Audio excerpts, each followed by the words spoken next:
With more and more media attention and controversies, the Deoband Seminary is reluctant to allow access to the media. We're allowed in only after agreeing not to shoot faces and individuals. There are 3,500 students studying here at the moment from all parts of the country. Visually, the most striking element is the recently constructed mosque, which costs about 10 crores, a testimony to the wealth of the seminary. None of the money has come from the state, fueling rumors of funding from Saudi Arabia, an allegation totally rejected. और हमारे founder जो थे उनकी वसीयत ये थी कि किसी हुकूमत से कोई पैसा नहीं लिया जाए, सिर्फ गरीब लोगों के डोनेशन पे चले, ज़कात पे चले, डोनेशन पे चले। तो जो कुछ यहाँ का खर्चा है जो शायद काफ़ी है जी, वो सिर्फ ज़कात पे ही तकरीबन 6 करोड़ का खर्चा है सालाना जी। वो उसमें ज़कात की रकम भी आती है और डोनेशन सदका एक हमारे यहाँ है, सदका कहते हैं उसे, वो भी आता है, और एक है लिल्लाह, अल्लाह के लिए, यानी ज़कात वगैरह वो वैसे डोनेशन देते हैं लोग, वो भी रकम आती है। एक सऊदी अरबिया से एक पैसा भी नहीं आया। हमने जो मस्जिद तमीर की है, इतनी शानदार मस्जिद है, वो कई करोड़ रुपए हमारा उस पर खर्च हुआ है, सब हिंदुस्तान के मुसलमानों का पैसा है। The Darul Uloom was founded by ulema or clerics who migrated from Delhi after the revolt of 1857 and found a refuge in the Muslim-dominated and relatively obscure qasbas of Uttar Pradesh.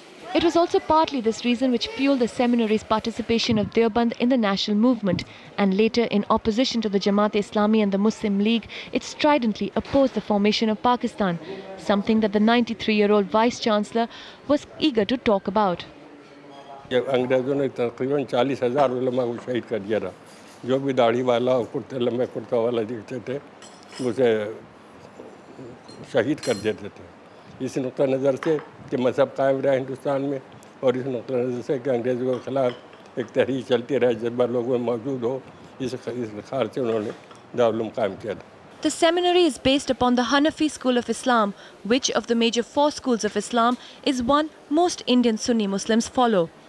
Within the Hanafi school, the Darul Uloom or Deobandi group is immensely influential, not maybe in its numbers, but in its ability to propagate its views through thousands of madrasas across the country.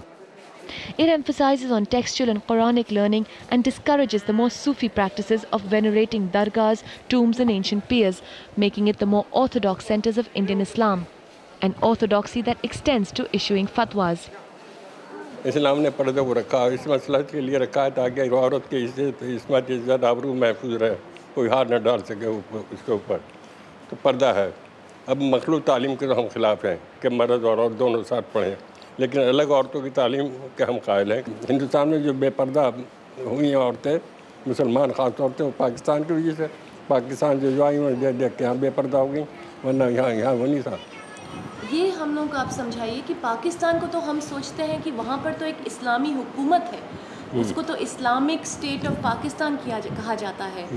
तो अगर इस्लाम में पर्दा की ज़रूरत मानी जाती है, तो पाकिस्तान जो एक इस्लामी हुकूमत है, जो एक इस्लामिक स्टेट है, उसमें हम मतलब ये मैं समझ नहीं पा रही। ठीक है ये बात आपकी, मगर मैंने आपसे कहा कि आप इस्लाम को देखिए, हमारे किरदार को, हमारे काम को न देखिए। पाकिस्तान में भी वो मज़हब से बहुत ज़्यादा बेदारी है, दूर हो गए हैं, मज़हब के खिलाफ ये सब बात। Just a few kilometers from Deoband in Saharanpur lives a woman who has experienced first-hand Deobandi orthodoxy. In her hands, a file with letters from around the country, many from Muslim women thanking her for taking on the ulema or clergy. Zeenat says this fatwa against women contesting elections is not a new one. It was issued against her when she contested the municipal elections in 1995. मेरे मुबारकबाद के letter आए जो मेरे पास में, वो मैं आपको दिखाना चाह रही थी कि कहाँ से मेरे पास में वो लेटर आए हैं, जिसमें मुझे बधाई मिली है कि मतलब मैंने इतना बड़ा संघर्ष किया है।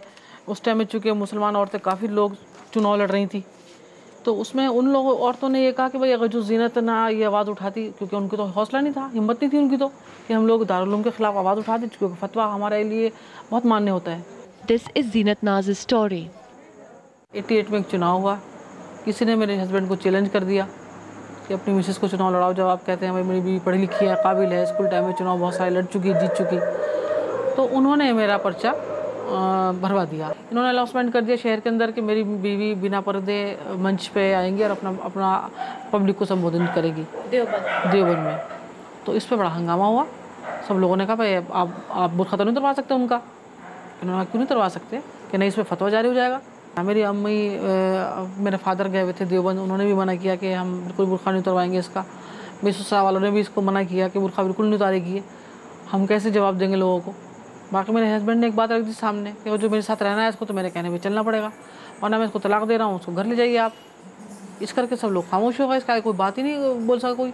और मैं हालांकि मुझे बहुत बड़ा महसूस हुआ जब मैं बेपर्दा होकर नीचे गई तो एक हजूम इकट्ठा था पूरा। मैं पूरा देवबंद इकट्ठा हो देखने के लिए, और मैं बस शर्म से समझ लेगा मेरी नज़रें नहीं उठ पा रही थी। She lost the elections the first time, but in 1995 was a strong candidate from the women's reserve seat in Deoband, which is when the fatwa came. And while technically a fatwa is only supposed to be an interpretation, the social force which backs it is immense, making it almost impossible for those within the faith to oppose it. तो उन्होंने सोचा ये कि lady आके हमारे ऊपर हुकूमत करेगी बैठ के, तो हमें ये बर्दाश्त नहीं है। तो उस करके उन्होंने वो जब ज़्यादा ही वो रहा कि भाई लोग इनसे हटने का नाम ही ले रहे हैं, तो उन्होंने ये फतवा जारी करा, डायरेक्ट फतवा जारी किया कि मुस्लिम औरत इलेक्शन नहीं लड़ सकती। ये फतवा जारी होना था कि एक हंगामा हो गया। हंगामा होने के साथ एक हजूम औरतों का मेरे घर की तरफ आ रहा था। लोगों ने बाजार में उनको रोका, मुस्लिम औरतों को, कि आप कहाँ जा रही हैं? कि जी ज़ीनत जी के पास जा रहे हैं। कि क्यों? कि हाँ मिलने के लिए जा रहे हैं कि फतवा जारी होगी अब तो इलेक्शन नहीं लड़ेगी और उनको वोट देना भी हराम है और उनसे बात करना भी मना है।